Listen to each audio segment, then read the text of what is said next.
Yes, people, welcome back to the channel. Before we get into today's video, I think it's important that I just send a quick tribute to Diogo Jota. As I'm sure everyone in the football world knows, he sadly, tragically passed away on Thursday. Thursday morning, the news broke. He was driving with his brother, Andre Silva, who has also passed away. The day I'm recording this video, Saturday, is actually the funeral of the two brothers. And honestly, when I got the news, I was so shocked. Death is always tough. It's a weird thing. It's part of life, but when it's a football player, even though you don't know these people, they're part of our lives. We all love football.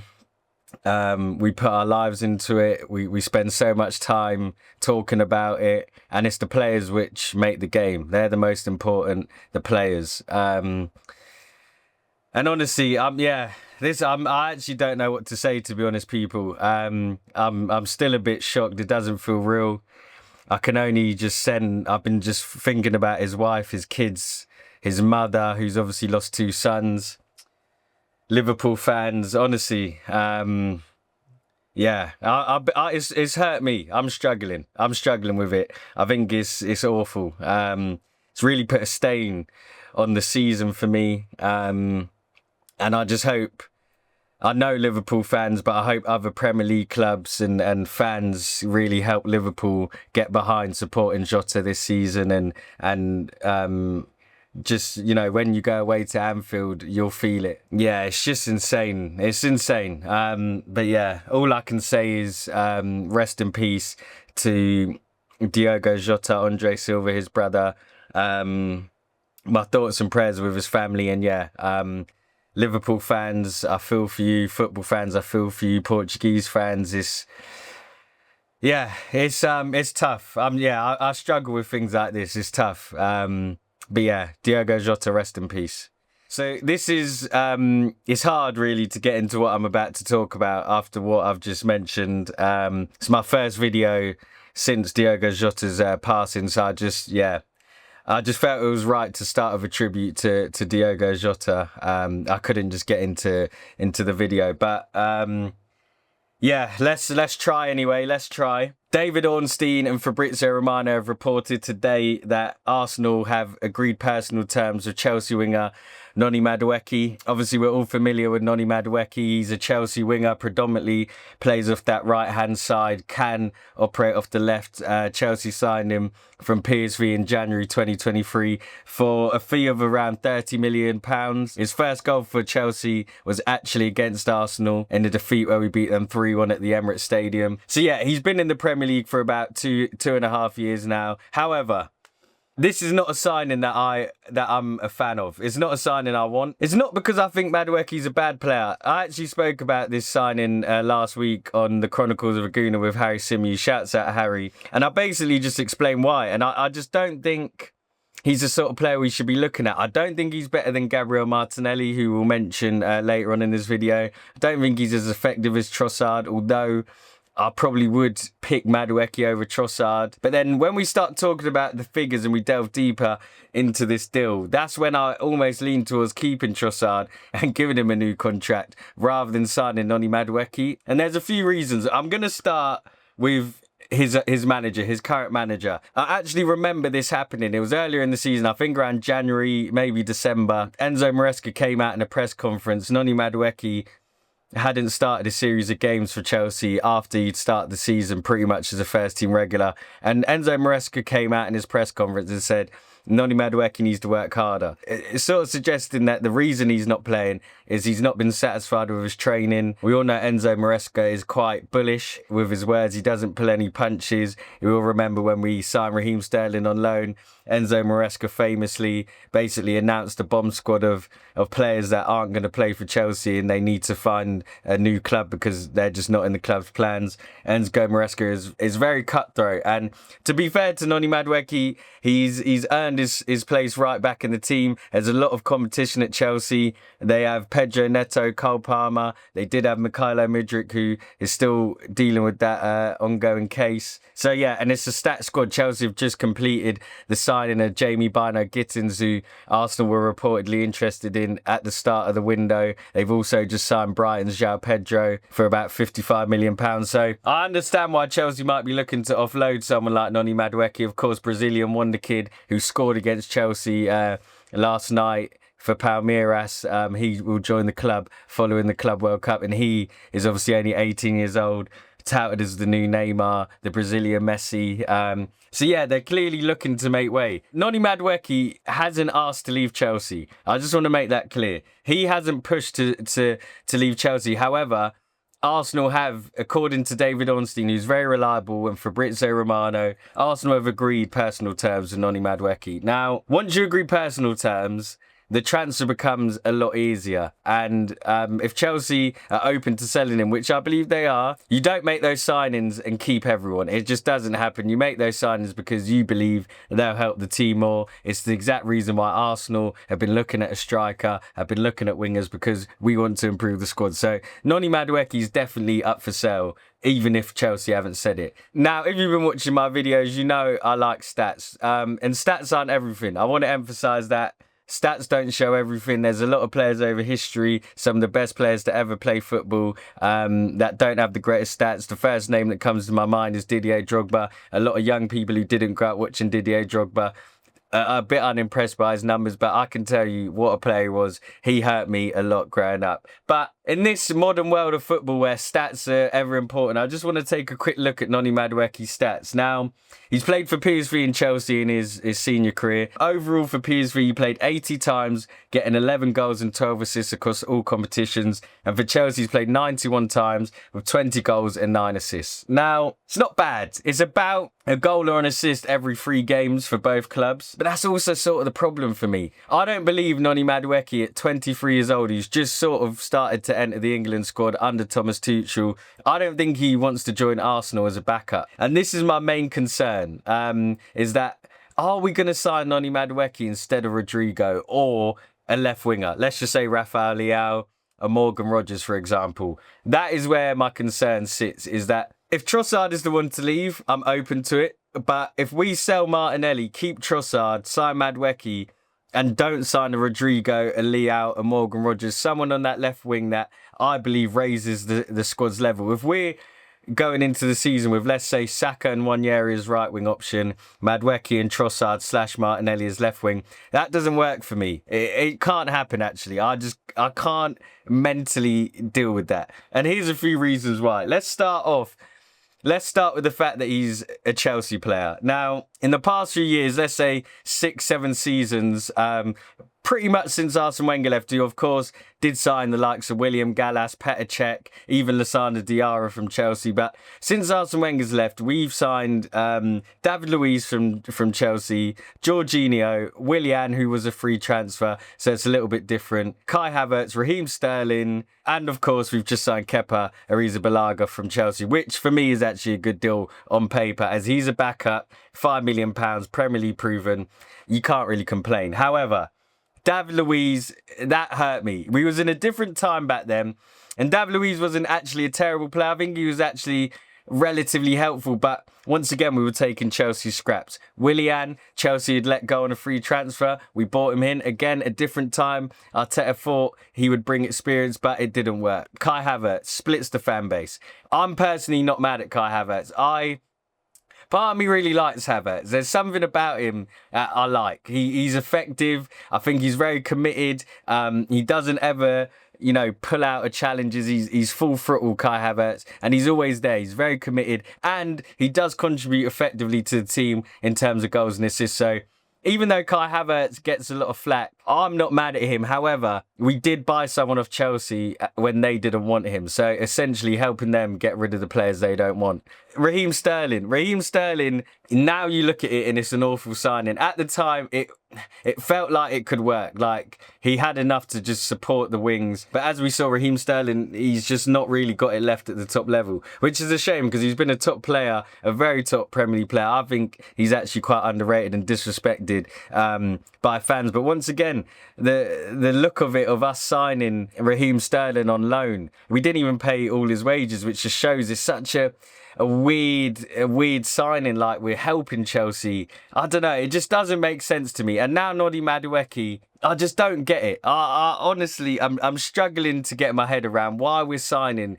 Chelsea's unwanted players yet again. I just don't get it. It's not as if we're going to Chelsea and looking at, and this is obviously very unrealistic, but it's not like we're looking at the likes of Cole Palmer or Levi Colwill or, yeah, you're just not going to get them. But if you're going to go to another rival, I think you should be trying to take their best players, not their players that they don't want, that they're trying to, they've replaced them and now they're saying who wants him. I just feel like it's very cheap. It makes us look cheap, makes us look like we're not ambitious, like we're opportunists, wheelers and dealers. And I just don't want the club to present itself in that way. I want the club to be able to operate like a huge club, an ambitious club that doesn't need the scraps of our rivals, that we actually go out and find our own talent. Chelsea went to PSV and signed Madueke. Why don't we go to PSV and try and look at Johan Bakayoko?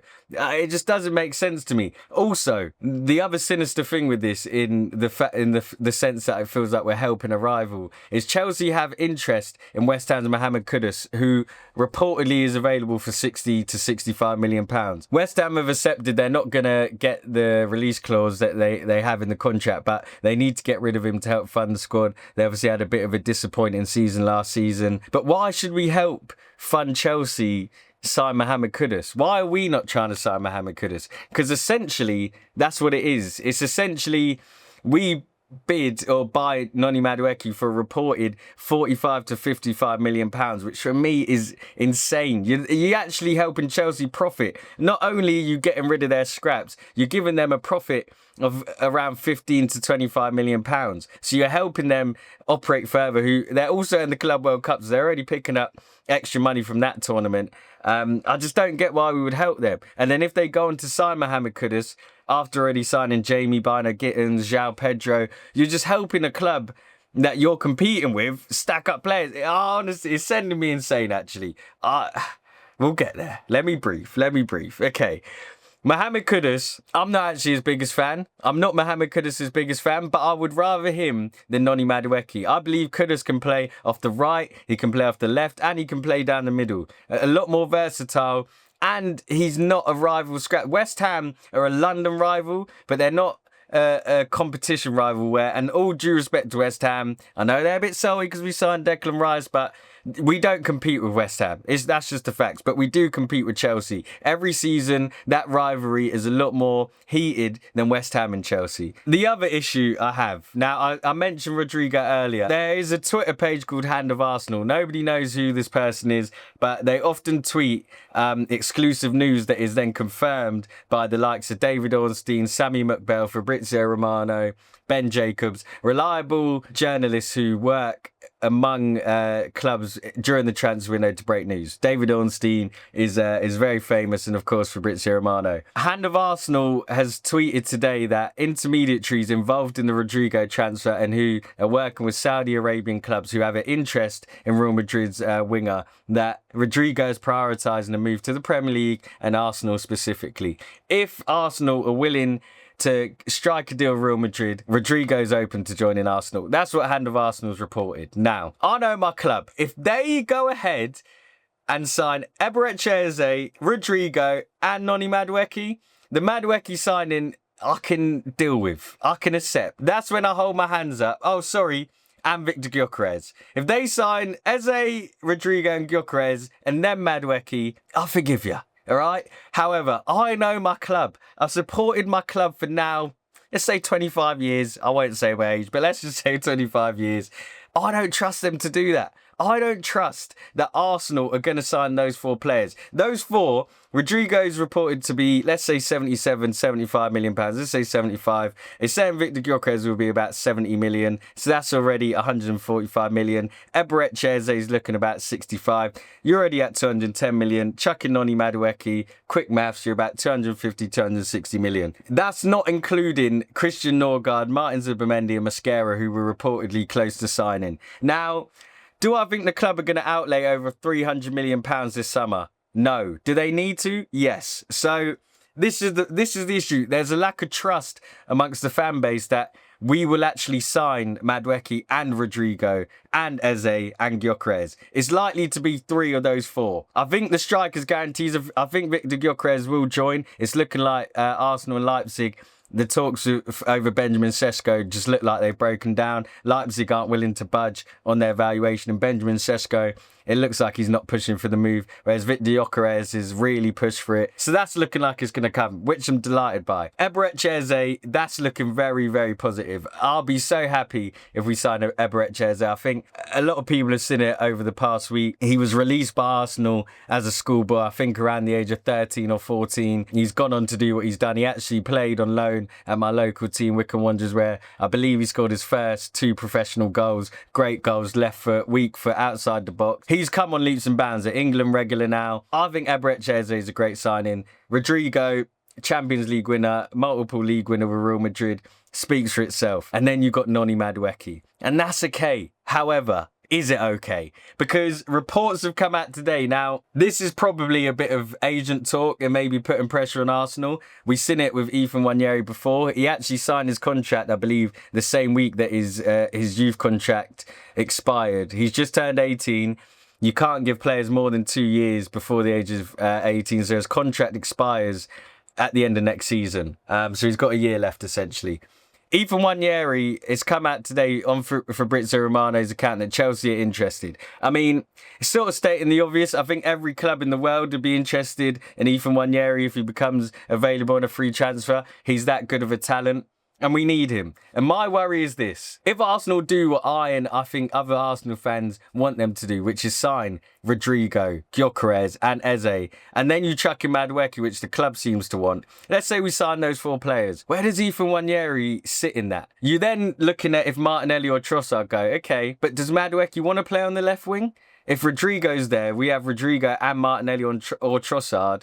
That's 2 players there. Man, it's looking like Madueke's the deputy to Bukayo Saka, which I'm not sure he'd be happy with, but if he's willing to come in and support Bukayo Saka, push to actually replace Bukayo Saka, which, if we're honest, isn't going to happen because it's Bukayo Saka. But it just makes me think, what are we doing with Ethan Nwaneri? In the report, it also says that Ethan Nwaneri wants guarantees of playing time. How can you guarantee Ethan Nwaneri playing time when you've got all these players? He played 37 games last season, mainly due to us not having enough.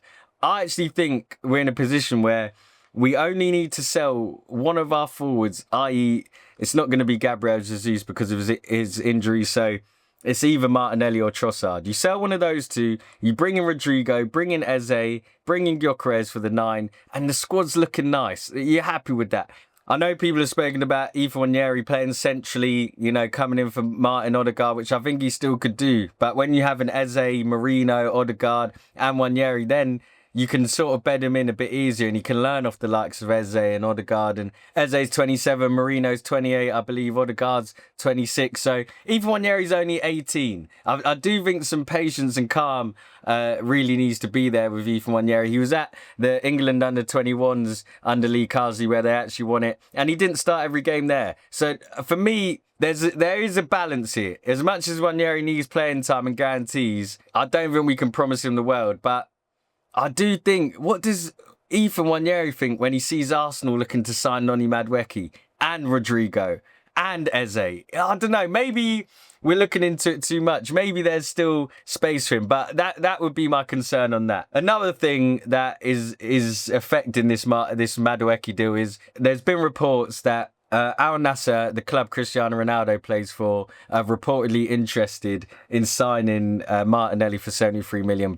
Now, I'm not opposed to Arsenal selling Martinelli.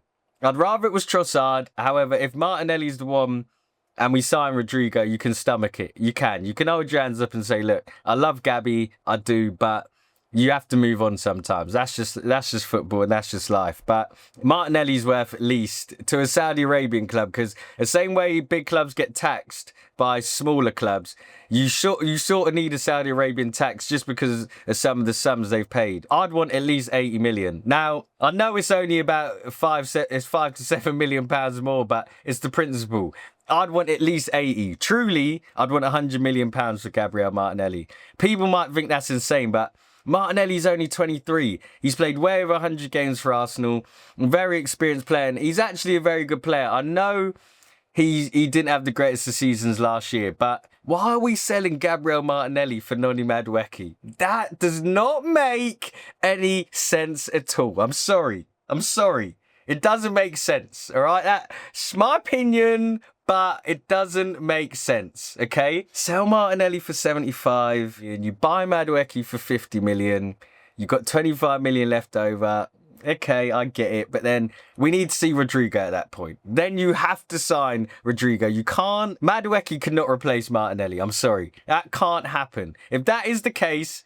We're in trouble. That's it, to be honest. I haven't really got anything else to say. I didn't realise the video's gotten so long, to be honest. But I feel really passionate about this, guys. Like, next season's huge for Arteta. I'm a big fan of Mikel Arteta. I think he's the man to lead us to titles. I want Arteta to stay, if I'm honest, for another 5 years. I like continuity.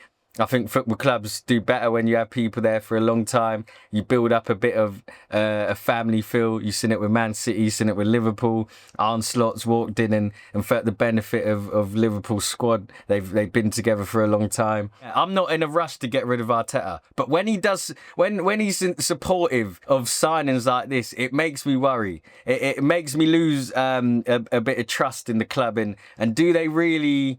Are they really ambitious? It makes me worry. Is this the board? Is this the management? Is Andrea Berta pushing for this? I don't know. But if you bring me Gyökeres, Rodyrgo and Eze, I can stomach Noni Madueke. However, if I don't see those three players of that calibre in the club and Noni Madueke arrives at the Emirates in my beautiful stadium, there's going to be tears. I'm just going to cry. Noni Madueke, if you do join, bruv, I hope you do well, to be honest. Might not seem like I do, but I'm actually supportive. I think Noni Madueke's a decent player, but he just can't be our main left-wing option next season. That can't happen. But that's it from me, people. Thank you for watching. More content coming. So yeah, like, subscribe to the channel, turn on your notifications, and we'll see you next time. Peace!